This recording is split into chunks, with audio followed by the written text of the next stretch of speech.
Good evening, and let me express my deep honor and pleasure at being here. I want to thank Director General Tokayev and Ms. Wyden, along with other ministers, ambassadors, excellencies, and UN partners. This weekend, we will celebrate Human Rights Day, the anniversary of one of the great accomplishments of the last century.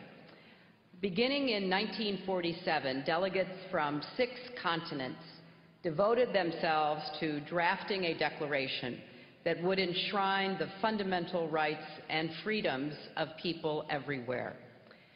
In the aftermath of World War II, many nations pressed for a statement of this kind to help ensure that we would prevent future atrocities and protect the inherent humanity and dignity of all people. And so the delegates went to work. They discussed, they wrote, they revisited, revised, rewrote for thousands of hours. And they incorporated suggestions and revisions from governments, organizations, and individuals around the world. At 3 o'clock in the morning on December 10th, 1948, after nearly 2 years of drafting and one last long night of debate, the President of the UN General Assembly called for a vote on the final text. 48 nations voted in favor, 8 abstained, none dissented, and the Universal Declaration of Human Rights was adopted. It proclaims a simple, powerful idea. All human beings are born free and equal in dignity and rights.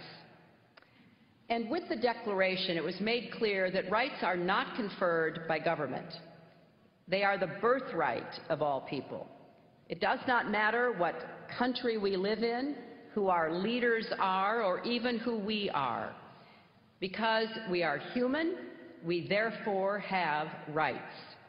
And because we have rights, governments are bound to protect them.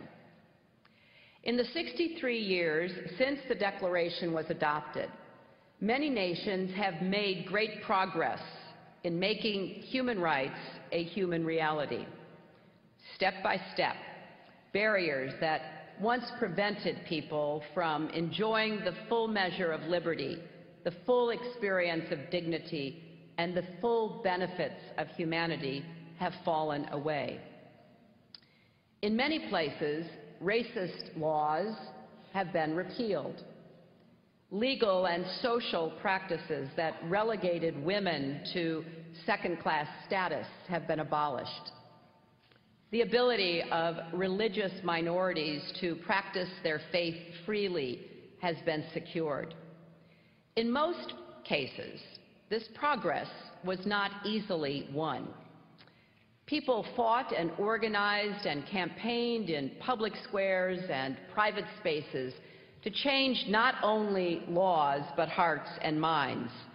And thanks to that work of generations, for millions of individuals whose lives were once narrowed by injustice, they are now able to live more freely and participate more fully in the political, economic, and social lives of their communities.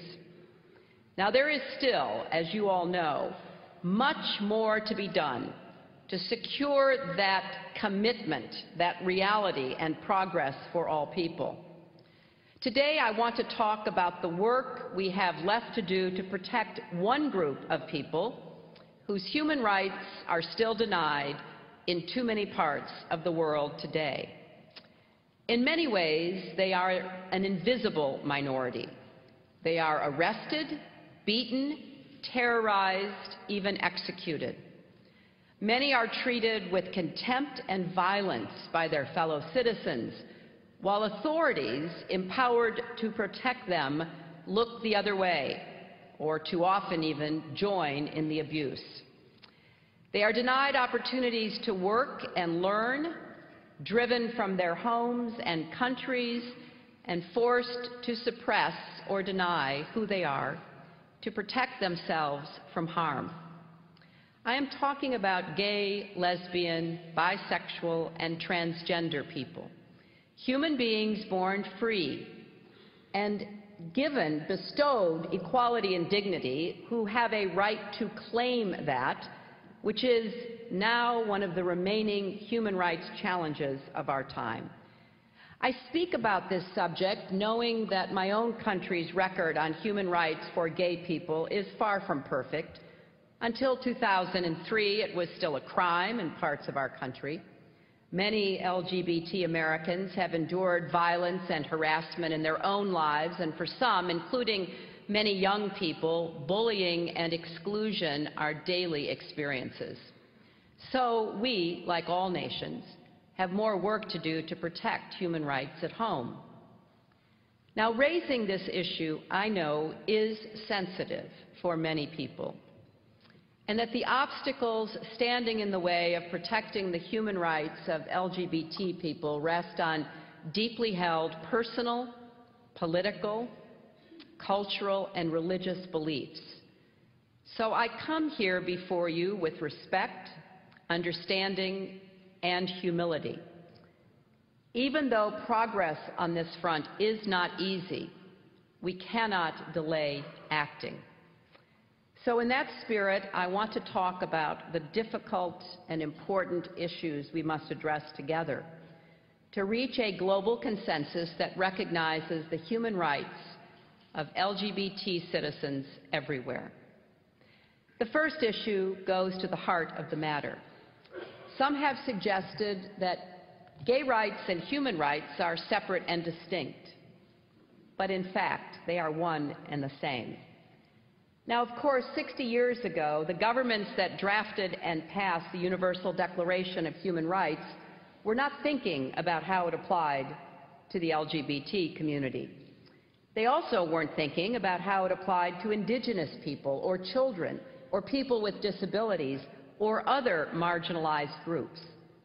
Yet in the past 60 years, we have come to recognize that members of these groups are entitled to the full measure of dignity and rights because, like all people, they share a common humanity.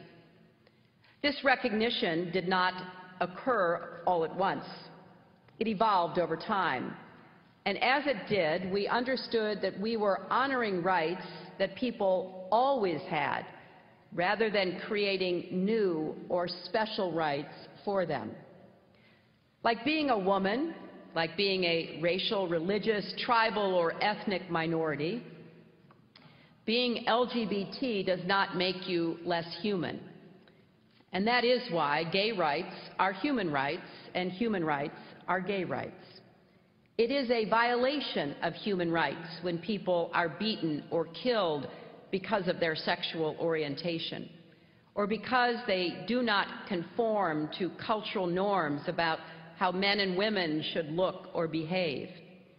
It is a violation of human rights when governments declare it illegal to be gay or allow those who harm gay people to go unpunished.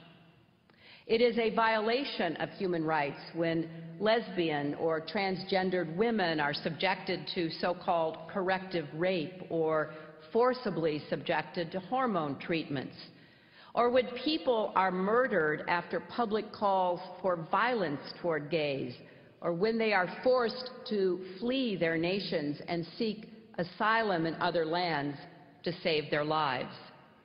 And it is a violation of human rights when life-saving care is withheld from people because they are gay, or equal access to justice is denied to people because they are gay, or public spaces are out of bounds to people because they are gay. No matter what we look like, where we come from, or who we are all equally entitled to our human rights and dignity. The second issue is the question of whether homosexuality arises from a particular part of the world. Some seem to believe it is a Western phenomenon, and therefore people outside the West have grounds to reject it. Well, in reality, gay people are born into and belong to every society in the world. They are all ages, all races, all faiths. They are doctors and teachers, farmers and bankers, soldiers and athletes. And whether we know it or whether we acknowledge it, they are our family, our friends, and our neighbors. Being gay is not a Western invention. It is a human reality. And protecting the human rights of all people, gay or straight, is not something that only Western governments do. South Africa's constitution, written in the aftermath of apartheid, protects the equality of all citizens, including gay people.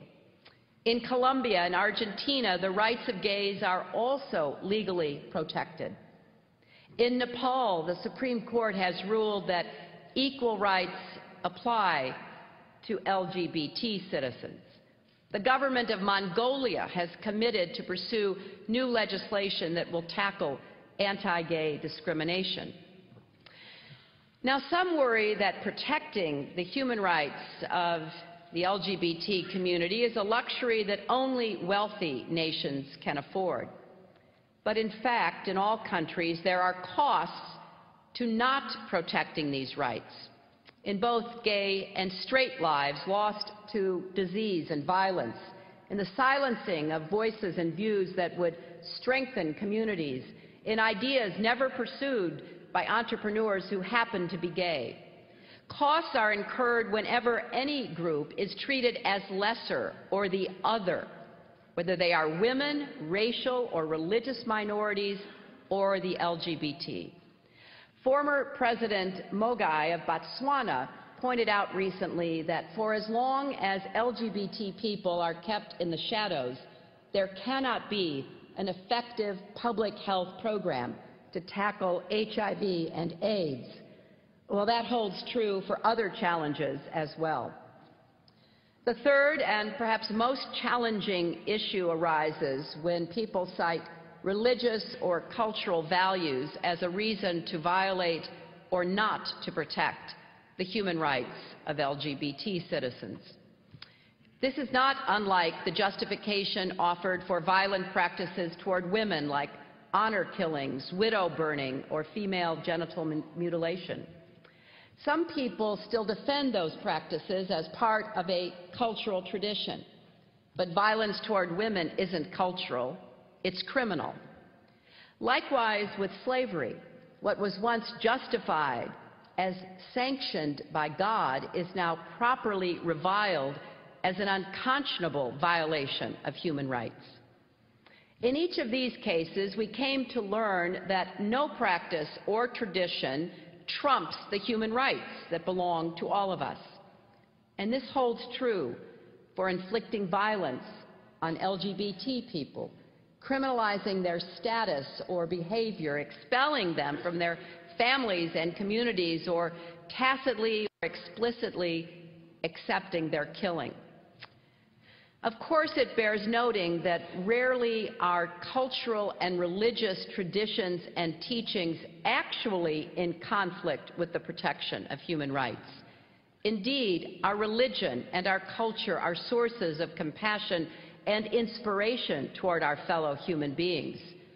It was not only those who justified slavery who leaned on religion, it was also those who sought to abolish it. And let us keep in mind that our commitments to protect the freedom of religion and to defend the dignity of LGBT people emanate from a common source. For many of us, religious belief and practice is a vital source of meaning and identity and fundamental to who we are as people. And likewise, for most of us, the bonds of love and family that we forge are also vital sources of meaning and identity.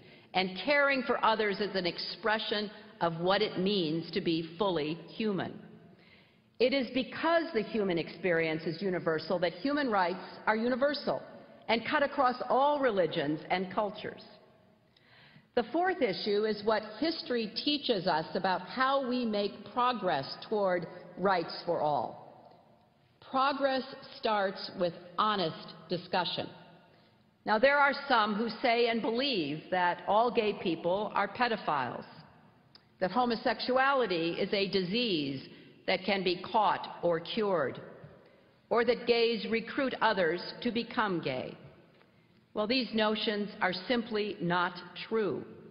They are also unlikely to disappear if those who promote or accept them are dismissed out of hand rather than invited to share their fears and concerns.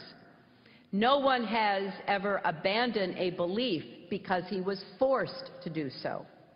Universal human rights include freedom of expression and freedom of belief, even if our words or beliefs denigrate the humanity of others. Yet while we are each free to believe whatever we choose, we cannot do whatever we choose, not in a world where we protect the human rights of all. Reaching understanding of these issues takes more than speech. It does take a conversation. In fact, it takes a constellation of conversations in places big and small, and it takes a willingness to see stark differences in belief as a reason to begin the conversation, not to avoid it. But progress comes from changes in laws. In many places, including my own country, legal protections have preceded, not followed, broader recognition of rights. Laws have a teaching effect. Laws that discriminate validate other kinds of discrimination. Laws that require equal protections reinforce the moral imperative of equality. And practically speaking, it is often the case that laws must change before fears about change dissipate. Many in my country thought that President Truman was making a grave error when he ordered the racial desegregation of our military. They argued that it would undermine unit cohesion. And it wasn't until he went ahead and did it that we saw how it strengthened our social fabric in ways even the supporters of the policy could not foresee. Likewise, some worried in my country that the repeal of Don't Ask, Don't Tell would have a negative effect on our armed forces. Now the Marine Corps Commandant, who was one of the strongest voices against the repeal, says that his concerns were unfounded and that the Marines have embraced the change. Finally, progress comes from being willing to walk a mile in someone else's shoes. We need to ask ourselves, how would it feel if it were a crime to love the person I love? How would it feel to be discriminated against for something about myself that I cannot change? This challenge applies to all of us as we reflect upon deeply held beliefs, as we work to embrace tolerance and respect for the dignity of all persons, and as we engage humbly with those with whom we disagree in the hope of creating greater understanding. A fifth and final question is how we do our part to bring the world to embrace human rights for all people, including LGBT people. Yes, LGBT people must help lead this effort, as so many of you are. Their knowledge and experiences are invaluable, and their courage inspirational.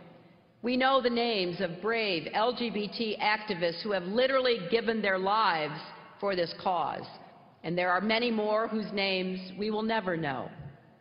But often those who are denied rights are least empowered to bring about the changes they seek.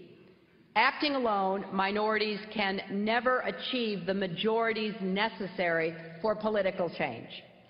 So when any part of humanity is sidelined, the rest of us cannot sit on the sidelines. Every time a barrier to progress has fallen, it has taken a cooperative effort from those on both sides of the barrier. In the fight for women's rights, the support of men remains crucial. The fight for racial equality has relied on contributions from people of all races. Combating Islamophobia or anti-Semitism is a task for people of all faiths, and the same is true with this struggle for equality. Conversely, when we see denials and abuses of human rights and fail to act, that sends the message to those deniers and abusers that they won't suffer any consequences for their actions, and so they carry on. But when we do act, we send a powerful moral message. Right here in Geneva, the international community acted this year to strengthen a global consensus around the human rights of LGBT people. At the Human Rights Council in March, 85 countries from all regions supported a statement calling for an end to criminalization and violence against people because of their sexual orientation and gender identity.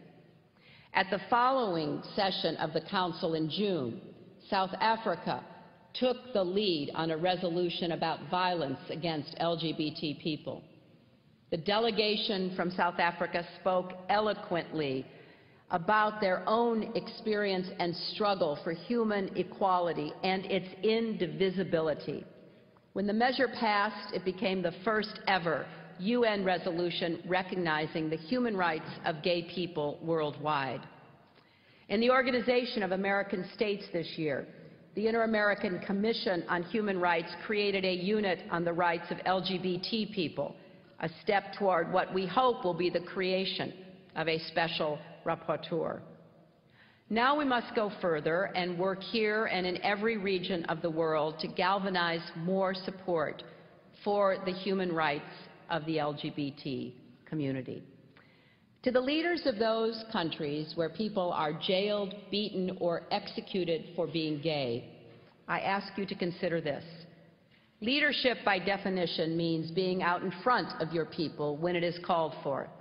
It means standing up for the dignity of all your citizens and persuading your people to do the same. It also means ensuring that all citizens are treated as equals under your laws. Because let me be clear, I am not saying that gay people can't or don't commit crimes. They can and they do, just like straight people. And when they do, they should be held accountable. But it should never be a crime to be gay. And to people of all nations, I say supporting human rights is your responsibility too.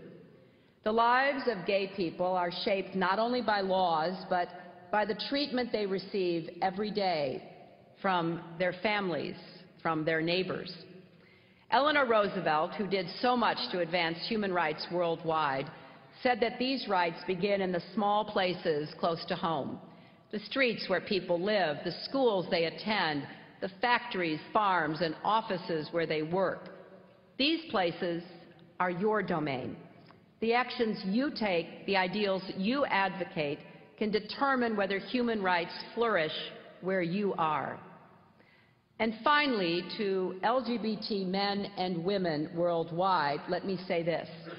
Wherever you live and whatever the circumstances of your life, whether you are connected to a network of support or feel isolated and vulnerable, please know that you are not alone. People around the globe are working hard to support you and to bring an end to the injustices and dangers you face. That is certainly true for my country, and you have an ally in the United States of America, and you have millions of friends among the American people. The Obama administration defends the human rights of LGBT people as part of our comprehensive human rights policy and as a priority of our foreign policy. In our embassies, our diplomats are raising concerns about specific cases and laws and working with a range of partners to strengthen human rights protections for all. In Washington, we have created a task force at the State Department to support and coordinate this work, and in the coming months we will provide every embassy with a toolkit to help improve their efforts. And we have created a program that offers emergency support to defenders of human rights for LGBT people. This morning, back in Washington, President Obama put into place the first U.S. government strategy dedicated to combating human rights abuses against LGBT persons abroad. Building on efforts already underway at the State Department and across the government, the President has directed all U.S. government agencies engaged overseas to combat the criminalization of LGBT status and conduct, to enhance efforts to protect vulnerable LGBT refugees and asylum seekers, to ensure that our foreign assistance promotes the protection of LGBT rights, to enlist international organizations in the fight against discrimination, and to respond swiftly to abuses against LGBT persons. I'm also pleased to announce that we are launching a new Global Equality Fund that will support the work of civil society organizations working on these issues around the world. This fund will help them record facts so they can target their advocacy, learn how to use the law as a tool, manage their budgets, train their staffs, and forge partnerships with women's organizations and other human rights groups. We have committed more than $3 million to start this fund, and we have hope that others will join us in supporting it. The women and men who advocate for human rights for the LGBT community in hostile places, some of whom are here today with us, are brave and dedicated and deserve all the help we can give them. We know the road ahead will not be easy. A great deal of work lies before us. But many of us have seen firsthand how quickly change can come. In our lifetimes, attitudes toward gay people in many places have been transformed. Many people, including myself, have experienced a deepening of our own convictions on this topic over the years, as we have devoted more thought to it, engaged in dialogues and debates, and established personal and professional relationships with people who are gay. This evolution is evident in many places. To highlight one example, the Delhi High Court decriminalized homosexuality in India 2 years ago, writing, and I quote, "If there is one tenet that can be said to be an underlying theme of the Indian Constitution, it is inclusiveness." There is little doubt in my mind that support for LGBT human rights will continue to climb. Because for many young people, this is simple. All people deserve to be treated with dignity and have their human rights respected, no matter who they are or whom they love. There is a phrase that people in the United States invoke when urging others to support human rights: be on the right side of history. The story of the United States is the story of a nation that has repeatedly grappled with intolerance and inequality. We fought a brutal civil war over slavery. People from coast to coast joined in campaigns to recognize the rights of women, indigenous peoples, racial minorities, children, people with disabilities, immigrants, workers, and on and on.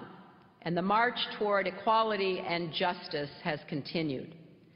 Those who advocate for expanding the circle of human rights were and are on the right side of history, and history honors them. Those who tried to constrict human rights were wrong, and history reflects that as well.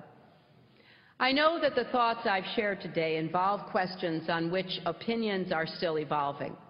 As it has happened so many times before, opinion will converge once again with the truth, the immutable truth, that all persons are created free and equal in dignity and rights. We are called once more to make real the words of the Universal Declaration. Let us answer that call. Let us be on the right side of history for our people, our nations, and future generations whose lives will be shaped by the work we do today. I come before you with great hope and confidence that no matter how long the road ahead, we will travel it successfully together. Thank you very much.